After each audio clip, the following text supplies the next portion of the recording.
Hey everyone, and welcome to another video. I'm a mess right now, and I don't know if you guys can hear the audio from my desk fan. If you can, I'm sorry, I may actually shut this off. Just to be sure you guys can hear me okay. So basically I forgot to post yesterday, on YouTube. So I post Mondays, Wednesdays, and Fridays. Wednesdays are my writing vlogs, editing vlogs, my work vlogs essentially. Fridays is writer react videos. Mondays is my main content, which is like writing and publishing and editing advice and writer challenges, reading challenges, and book reviews. And I forgot to post yesterday. So typically because I had been editing for 2 different clients, writing 2 different books. I was swamped, have no time during the week. I'm still running a podcast with my cousin whenever we can. And so I save my YouTube video editing. I edit all 3 YouTube videos on the weekends, and Saturdays I send off my newsletter. So usually I'm just scrambling Sunday nights. We had a super busy weekend this weekend. We were busy all 3 nights, and I completely didn't even notice till I looked down and noticed that I didn't have a video posted for yesterday. So this is meant to be yesterday's video. I've been meaning to do this one for a while now, but essentially, so this may be quick, but I wanted to cover this topic. So NaNoWriMo is closing down. So some of you, this may not be relevant, and some of you may not even know. So for a little bit of background, NaNoWriMo is the National Novel Writing Month, which technically is more of a challenge now, but there is a website that I don't know if they originated it. They've been around for a while, and many writers and authors who do NaNoWriMo, which is writing 50,000 words in 30 days in the month of November, they use NaNoWriMo's website to log it, keep track of it, and all that stuff. And they do have Camp Nano, which is sometime in the summer, so some people do that, and they have other challenges. You can connect with other authors. The last several years, people have stopped using that website, and there are still people online who do NaNoWriMo and post on social media and keep track of it their own way.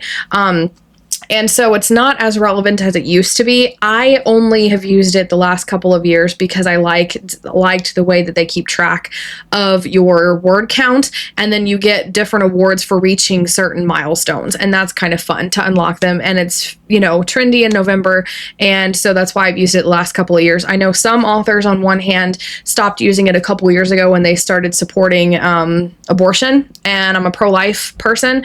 Life is valuable, and especially in the womb. So I stopped supporting them, but I still used their website just in the sense of keeping track and logging my stories, but I did nothing else on there. I didn't try to do anything else on there. Otherwise I would have, expanded upon that. And then last year, I think it came out that they supported AI, and I know a lot of writers raged at this, which fairly you can, whatever opinions you have on AI, that's fine. and even then it doesn't seem fair that we're actually physically typing and writing 50,000 words in a month, and that they would count those people who are specifically generating an entire story, with AI, which would take a few days of good work. Not the ones who use it in the brainstorming progress, but just anybody who's generating an entire book of just AI. And so a lot of people rage quit and stopped supporting them. And so ever since then, they've I don't know if they ran out of funding and a lot of other problems. So all of these kind of compounded into the fall of NaNoWriMo's official website.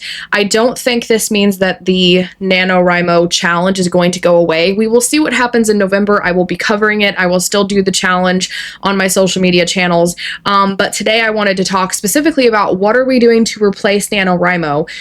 Now, connecting with other authors wise, I have found Threads to be helpful, and Bookstagram in particular. Facebook for me is dying. I had 2, well, more than that, but 2 big Facebook groups, and there's just no participants anymore. And I don't like Meta in general because my books were pirated. I'll have that here as a card about that. So I'm trying to support Meta as less as possible, with the exception of Bookstagram. I don't do anything with the plot, giving Instagram or Facebook money or anything crazy, but Bookstagram still is the best way I found to connect with other authors, and a lot of my author friends are on Bookstagram.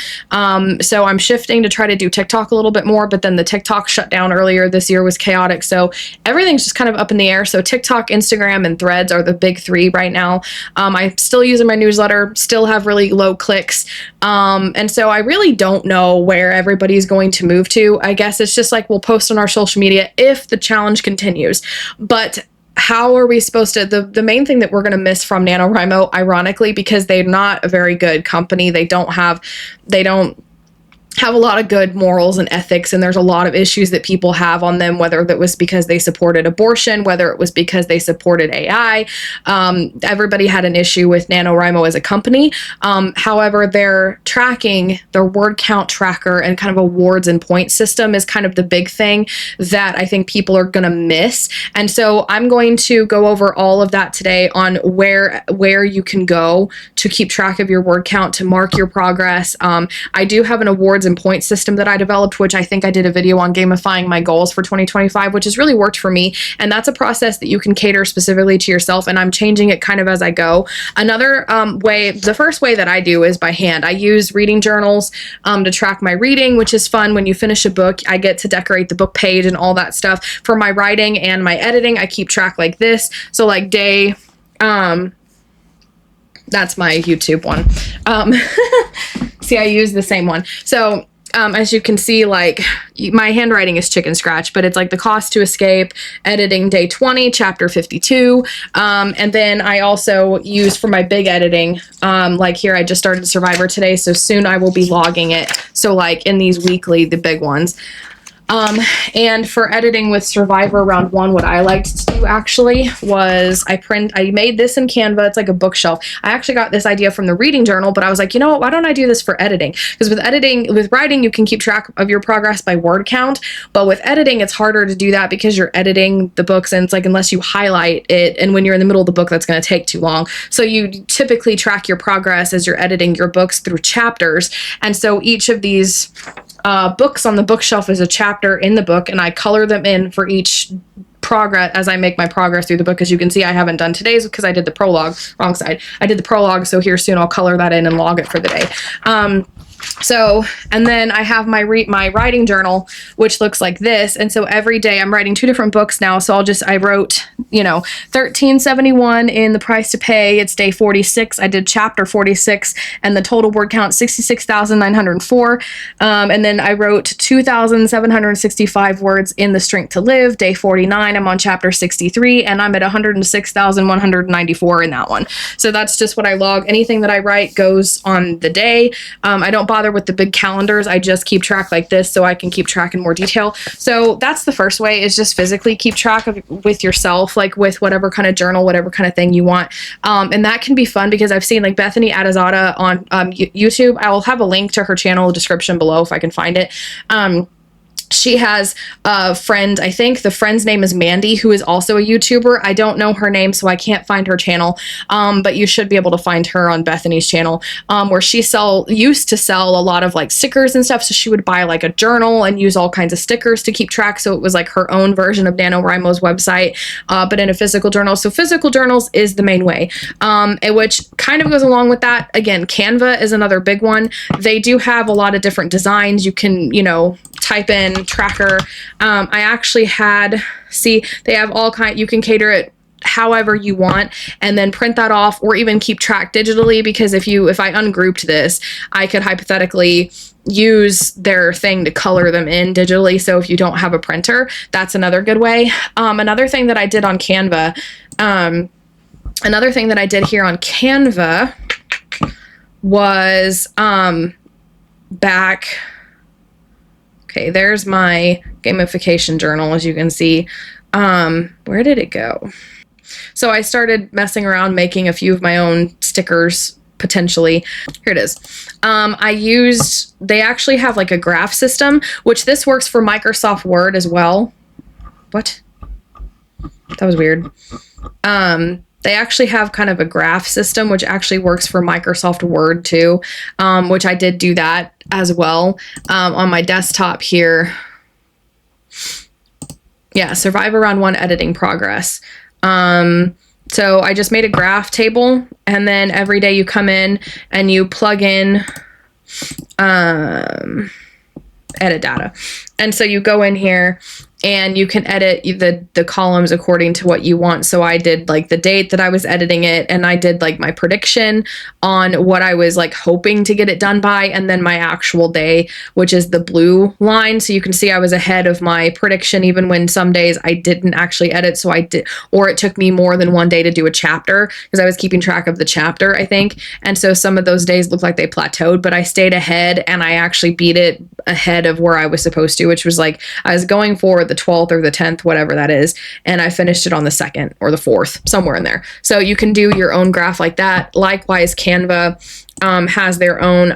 This you actually do yourself, so I just kind of estimated what the percentage would look like. That was Assassin audiobook editing chart, my Warrior editing progress. I never made it past 33%. As you can see, I just did my own shape here. You can kind of extend it or not.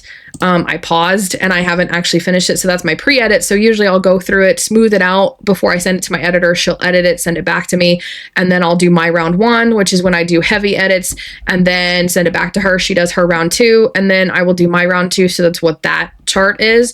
This is the same principle as the Office chart, where you edit the graph and you can do the editing. Now these, the line graphs I really like because you can do your pre-edits, round 1, round 2, each of them are different color. You can do prediction. And so you can compare all 3 when you get them done. Of course, I haven't done Warrior, but if you did, you could have all kinds of the colors here. So I did remnants. I did the pre-edits for that one. I haven't done my round 1. So she did round 1 and got it back to me, but it's still at 0 right now. In my remnant editing progress chart, my pre-editing is done. My round 1 has not been started, and my round 2 hasn't been started. As you can see, my pre-editing goal was, it looks like I wanted to be done by the 4th, and I did to 6, so I was 2 days late. And you can still see that in the chart. And with this one, I did a bar graph. So same thing with that one. And again, you click on it, click edit, and you edit the data. And you can change the colors. And so in this one, I would have other bars of like the blue and the green for the other rounds of remnant editing when I get that done. Survivor editing, as you can see, I did my pre-editing. I haven't logged my round 1 because I did that in Microsoft Word and my editing journal, and I did one of these for round 1, so I didn't use this one. But again, it's the same principle. So that's the second way. I think that's everything. So I will have a link to this Reddit thread in the description below, but this is like a thread for NaNoWriMo alternatives, writing discords, and resources. It's like a massive, massive list. So you can go through and pick out the ones that you are looking for, whether it's not just like, ways to keep track of your writing, but like discords, like any type of resource you may need could be here. So I will have a link to this in the description below to make it easier for you guys to find. And I found these on that list, so I will have links to all of these in the description, but if you can't find them, you can always go to the Reddit thread. So the first one is this little one, which I haven't actually used very much. It's more of a game. And so you write and you start a battle and you defeat monsters by typing words. And as you can see, I just wasn't inspired to write something random and stupid. So the fairy grew larger with every beat of her magic, and you just battle. So that's forthewords.com. I won't have this one in the description below, but you can find it in the Reddit thread if you're interested in playing. I don't know how practical it would be for you to actually write a book with. I mean, I guess you could copy what you write, but it doesn't seem that useful to me. So I think, see, some of these you only can do one project at a time. I think that was Online Writing Log, which is OWL. I don't know how to, yeah. So no active milestone, update information. That was my makeshift cover. I haven't used this one very much. So starting again, I accidentally hit the stop button in my recording, so I had to start again. Sorry, editing self. I've reached the number of projects included in my plan. So this one you have to pay, and I honestly can't even figure out how to update. Oh, activity log. So that's the only thing, is I'm working on a lot of projects at once, and so so I just don't know how practical this one would be, because unless you have a pro plan, and that's the reason why I haven't used this one. So again, you can find this one in the Reddit thread. I won't actually have this one in the description either because of the paid plan. I don't really like that, and I haven't really used it. So writing today's goal, words today, hours, you know, that sort of thing. How do you actually just log your activity? I don't understand. So you guys can mess around with that and figure it out. So this one actually seemed more practical because you had a bar and a title and the goal and the percentage and the word count and everything. So as you can see, I haven't logged it recently, but I did start it for the strength to live and the price to pay. So you could do add a goal. Let's do chapters.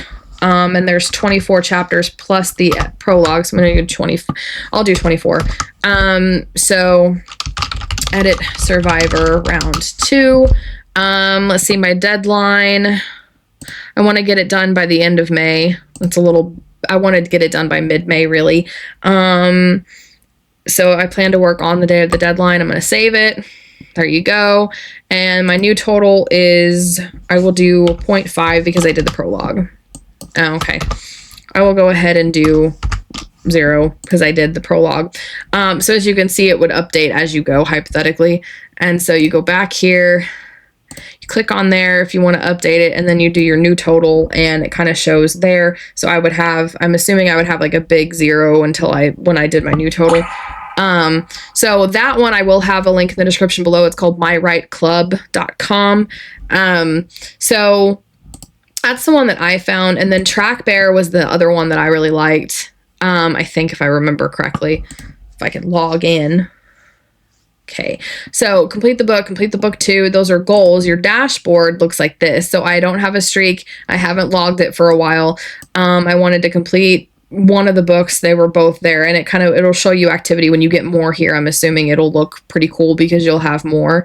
And then you have your projects here, so you can actually do like a description. And I mentioned on these that I'm actually drafting them.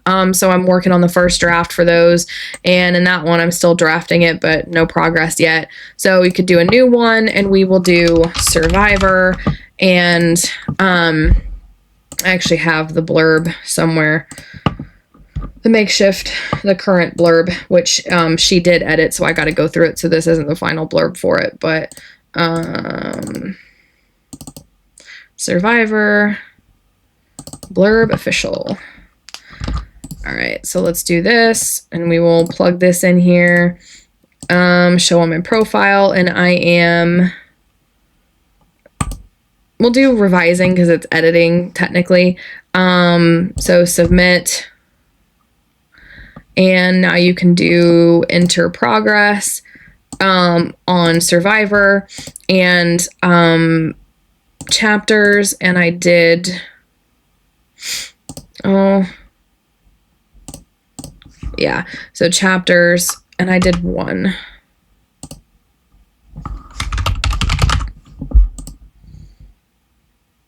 So, see, I have activity today. Let's look at the goals, projects, see if it, so it actually shows you so Survivor, I'm revising it, no progress yet. That's weird. So you can kind of mess around with that. I'll have this one in the description below too. So trackbear.app trackbear.app. So I like this one and the one I showed you before as ways to keep track. Overall, though, I haven't seen a website that is a tracker and kind of like a social media content type app for writers that replaces NaNoWriMo entirely. Like most of these are all tracker apps, and some of them, like I said, are paid. You have to pay to actually get really benefits out of it.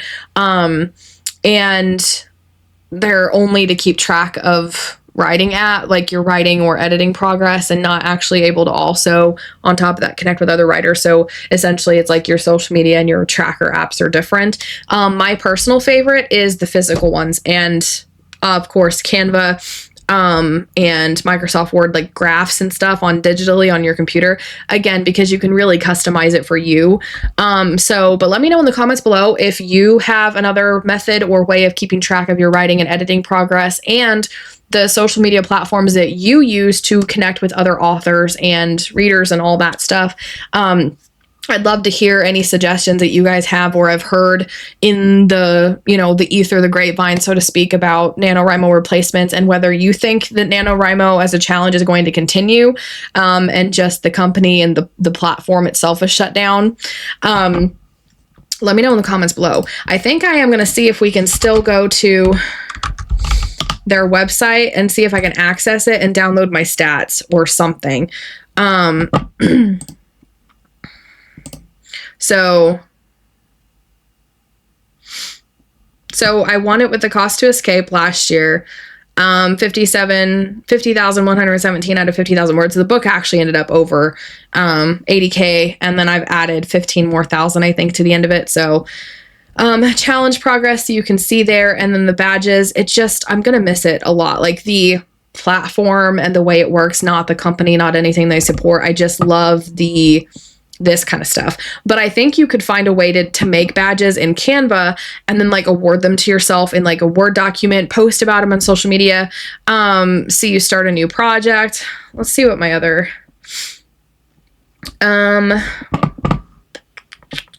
my NaNoWriMo, my stats. Okay. Yeah, you can see like the words that I logged every day. Like lost journals. Never did finish logging that one. I did finish that one. I just never logged it. I did do that one. Champion of Lies was the first book I ever wrote on the platform, and it was 130,000 words, 154,000. As you can see my progress there. So it was 100,000 words in 30 days. You can see I like really went above and beyond that. That was the big jump from 116 to 134. So all the graphs, hoot hoot, you're a night owl. I wrote the most in this book between 3 a.m. and 4 a.m. Because every day you would write where you were and what time it was. So it was like local to my time. I wrote on average 4,000 words per day. Didn't get my writing speed and stuff, but they just have they had so many fun like stats and everything. So like for this one, I wrote between 8 and 9 p.m. Wrote at home, 16 words per minute on average. I felt great working on it. 1,600 words per day was on average. So very different from a couple years ago. But yeah, I'm gonna have to like screenshot. I have this video, I guess. So yeah, but let me know in the comments below again all your guys' thoughts. In the meantime, if you liked this video, please be sure to give it a like and subscribe for more writing and reading videos every Monday, Wednesday, and Friday. And in the meantime, if you liked my video about how NaNoWriMo is shutting down and you kind of enjoy more controversial topics and stuff, then check out my video that I did covering how the KDP boycott that's going on is actually hurting indie authors and stuff. There was a lot of stuff that was going on with that. So check out that video. You don't want to miss it.